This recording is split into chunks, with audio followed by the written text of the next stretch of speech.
obviamente, de todo o nosso objetivo fazer propaganda política, mas sim mostrar a parte social e ambientalista, que é um dos focos deste programa. Por isso, nós já temos trazido aqui inúmeras associações de proteção ambiental e não só, e de ajuda humanitária, e eu penso que tudo será para convergir neste sentido. E então, eu quero apresentar aqui o último convidado do dia de hoje, da manhã de hoje, que é o Raul Santos. Olá, bom dia, Raul. Seja bem-vindo ao nosso programa. Por terem convidado. Obrigado. Portanto, o Raul vem aqui como representante deste movimento, o Movimento Partido da Terra, mas vamos falar um bocadinho sobre a parte ambiental, e que é a parte que mais nos interessa, o trabalho que é feito no terreno e o que é que se pode falar precisamente sobre este tema. Podíamos estar aqui uma manhã inteira a falar sobre esta questão. Claro. Preocupa-me e preocupa-nos, enquanto MPT, de facto, estas questões. E penso que aqui, neste programa, podemos, de facto, chamar a atenção para determinadas coisas que às vezes nos passam um bocadinho ao lado. A lufa-lufa do dia-a-dia não deixa que nós tomemos atenção a determinadas coisas e às vezes passam-nos ao lado e nós estamos a começar, nós cidadãos, estamos a começar a abdicar da nossa cidadania, da nossa capacidade de intervenção, porque lemos as gordas dos jornais, lemos as gordas as notícias, acreditamos em coisas que são publicadas no Facebook, sem sequer ir ver. Eu já nem leio nem as gordas. Mas ora bem, a questão é que, de facto, há muito má informação. É uma das desvantagens, digamos assim, das chamadas redes sociais e desta globalização da comunicação, que é uma sede normal de todos os seres humanos, tem este reverso da medalha, não é? Pronto, e o MPT é um partido que... Deixa-me dizer-lhe uma coisa. Nós temos os nossos corpos dirigentes, que são perto de 40 e poucas pessoas, não tenho o número certo agora, mas também isso não interessa. Nós temos, por exemplo, 18 biólogos, só para terem uma noção. Temos arquitetos. Vão ficar zangados comigo porque eu não digo quantos são, não me lembro. Mas temos arquitetos, temos psicólogos, temos gente da engenharia, temos juristas, ou seja, nós temos gente de quase todas as áreas da história também, temos artistas, de modo a cobrirmos... Exatamente, todos nos unem, ou todos estamos unidos por duas coisas, por duas vertentes. A vertente humanista e a vertente ambiental, a vertente ecológica. É isto que é importante, porque sem um bom ambiente, sem um ambiente saudável, nós não temos bem-estar humano.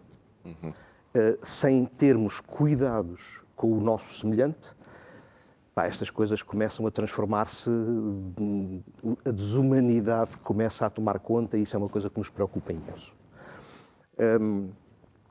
Às vezes as pessoas ficam a pensar, mas o que é que o ambiente tem a ver com o bem-estar humano? Às vezes as pessoas não pensam nisto, mas fala-se muito do plástico, que é um problema gravíssimo. Nós estamos a produzir algo que nunca existiu na natureza e, portanto, porque nunca existiu na natureza, não é capaz de ser reciclado, não há hipótese. Quando se diz, são 400 anos, se calhar daqui a 400 anos não estamos cá nós, infelizmente. Mas é mais do que isso, é a demonstração cabal de que o ser humano nunca se preocupou com estas coisas. E nos últimos anos chegamos à conclusão que, de facto, estamos à beira de uma ruptura que é gravíssima. E há maneiras de fazermos as coisas de outra forma. O problema é que tudo isto está envolto num sistema económico, num sistema de acumulação de dinheiro, acumulação de capital, num sistema muito, muito económico, virado para o imediato. Não é por acaso, se calhar, que nós nos preocupamos muito com as redes sociais. Nós conseguimos dar 2, 3 dicas, falamos com 20 pessoas, estamos satisfeitos para o resto do dia, mas não nos preocupamos com, por exemplo, o que é que se passa quando temos o telemóvel, tantos telemóveis. Em Portugal acho que há mais de um telemóvel por pessoa. Sim. Não tenho agora os dados, mas se nós continuarmos assim, o que é que fazemos depois às baterias? O que é que fazemos ao lítio dos telemóveis? Há uma série de situações que são, de facto, bastante preocupantes. Eu penso que uma das abordagens que é importante, de facto, nós termos e Eu digo-lhe isto como leigo, não é? E como alguém que, se calhar, ao longo da minha vida, não foi, de facto, uma área que eu desse muita atenção. Mas este é o único planeta que nós temos, para já, não é? Que nós saibamos, este sim. é o único sítio onde nós podemos, enquanto espécie, sobreviver. Mas eu também sei, Raul, que ao longo, talvez nesta última década, começou a haver uma maior consciencialização. Pode ainda não ser suficiente, não é? Mas há uma maior consciencialização, seja na reciclagem, seja, por exemplo, nas casas, já se vê em famílias que, de facto, compartimentalizam os lixos e tudo. Mas diga-me uma coisa, não crê que o foco ainda não está no sítio onde devia estar? O que é que eu quero dizer com isto? Nós estamos aqui na Europa com políticas, algumas, como é óbvio, bem implementadas para a redução do impacto que esse tipo de materiais tem. No entanto, nós não somos os maiores produtores desses produtos. São ali mais para a Ásia. E, no entanto, ali eles fazem o que querem. Como é que desculpe lá estar a colocar as coisas desta forma, como é que o partido, como é que esses biólogos, essas pessoas que fazem parte da estrutura encaram esta situação? Se é importante, por um lado, nós termos esse cuidado, por outro lado, quem está a virar a balança, ao contrário, não está nas nossas mãos. Pois não. Infelizmente, as vontades políticas têm que existir, de quem governa, quer aqui, quer a nível da Europa, quer a nível do planeta inteiro. O problema que se coloca... Deixa-me dar-lhe um exemplo. Eu, quando era miúdo, eu já sou velhinho nestas coisas, quando era miúdo, minha mãe mandava-me despejar o lixo, pedia-me para eu ir despejar o lixo ao caixote do lixo. Eu lembro-me que levava um caixote com o lixo todo ali, nem sequer estava dentro de um saco de plástico. E pronto, depois no dia seguinte, quando passava o carro do lixo, lá ficava o líquido espalhado pelo chão, porque isto cheirava mal e era incomodativo. Depois passou a ser obrigatória a utilização dos sacos, passou a haver mais contentores na rua. E a sensação com que eu sempre fiquei foi que as pessoas alegremente iam despejar o seu lixo porque era para se verem livre dele, longe dos olhos, longe do coração. Ou seja, as pessoas querem utilizar as coisas, procuram fazer a sua reciclagem e separar, mas não se preocupam com a origem. Ou seja, porquê é que nós fazemos tantos desperdícios, o que é que está por detrás disso e como é que podemos ter uma outra solução. Nós, na Europa, utilizamos coisas que vêm, de facto, de outros países, países que, infelizmente, não têm outra forma de ter alguma sustentabilidade, algum dinheiro, digamos assim, para falar claro, se não deixar que os seus valores sejam, de facto, utilizados para depois, na Europa, na América, nos países desenvolvidos, digamos assim, continuemos a utilizar as coisas da mesma forma que sempre utilizamos. Nós achamos que a solução passa sempre, não é para andarmos à estalada, obviamente. Nós somos pacifistas, embora isto de ser pacifista é relativo, porque... Às vezes salta a tampa. Depende do caldo que se pisa, não é? Não, e não é só, não podemos... o ser pacifista e o não tomar, digamos assim, atitudes, depende muito daquilo que esteja do outro lado, não é? Na Segunda Guerra Mundial, acho que aqui ninguém podia ficar neutro.